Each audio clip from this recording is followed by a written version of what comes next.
Hi everybody, welcome back to your weekly Laboratoire de Good video. My name is Isabel and today I wanted to present to you the two SPFs that we have that are available for you. So the first thing that you need to look at when you're trying to choose an SPF is what type of SPF you want to go for, and also what the difference is between having a chemical versus a mineral sunscreen. So the biggest difference is that when you're looking with a chemical sunscreen, yes, you're going to have an SPF 30, 45, 50, no matter what number you're going for, that still is going to absorb some of the rays of the sun.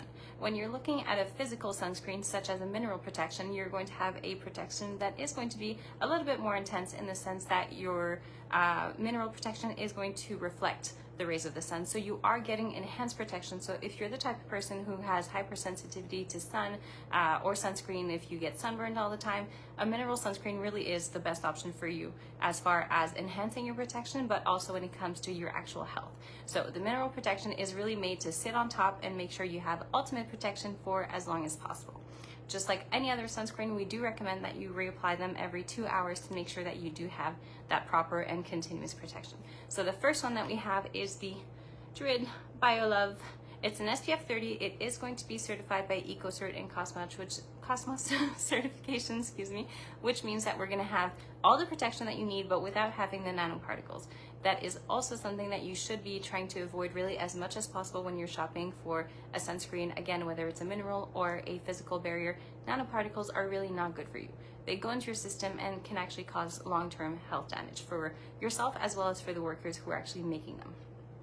The other thing is that by having a EcoCert and Cosmos certified product, you do have a product that is safe for the environment. So if you do spend a lot of time outdoors, in the lake, in the ocean, no matter what your activities are, it is not going to affect the environment in any negative way.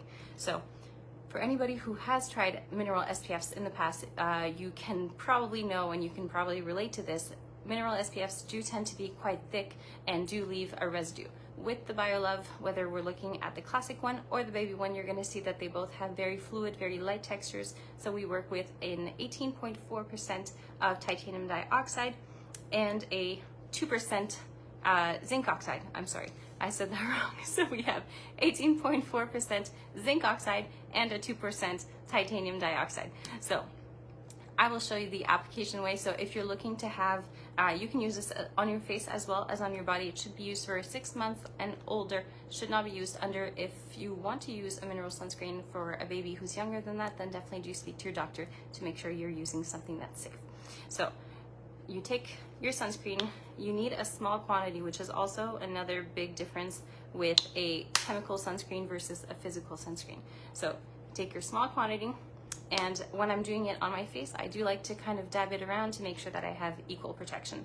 Whatever you do, do not take a large quantity, try to spread it around. That's when you're gonna end up with these thick, white looking residues. So, dot it around. So just kind of dab it everywhere, and then you go and you spread it.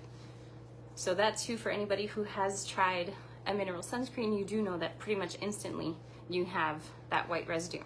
So this one leaves none of that. It's not a greasy feel. It's also going to be a really nice mattifying product. So you have a nice glow also to your skin afterwards. And what you can also do is just put a little bronzer like I have on today. So I wear my sunscreen every single day. Just put a little bronzer on top to give a bit more of a glow, and I'm pretty much set. Again, don't forget to reapply every 2 hours, especially when you're going to be in constant sun exposure, and especially if you're going in the water a lot, you really do have to reapply to make sure you get proper protection. Then the next one, the BioLove. So this one is also going to be a mineral protection to make sure that your baby's delicate skin is completely protected. And unlike, again, other mineral sunscreens, if you have a baby or have any children in your entourage, you know how difficult it can be to try and apply sunscreen on a toddler who is constantly moving. So this is really the perfect alternative to make sure that you have a product that is safe for your baby, but also going to be effective and giving that baby all the protection that it needs. So both of these formulas are going to be 80%, 98% natural origin, so you know that you have something that is going to be really as clean as possible for yourself and for the environment.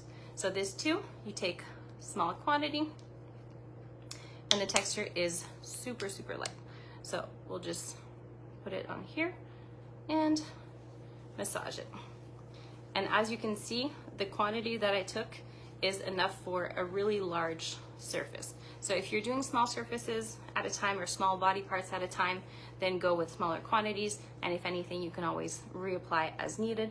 But you can see there's really no residue whatsoever, and your baby skin is going to be completely protected. So don't forget to like, share, and I hope that this made it easier when it comes to trying to decide if you should be going with a mineral sunscreen. The answer should always be yes, to make sure that you have a product that is safe for you, the environment, but also top quality. So let me know if you have any questions, and I look forward to seeing you next week.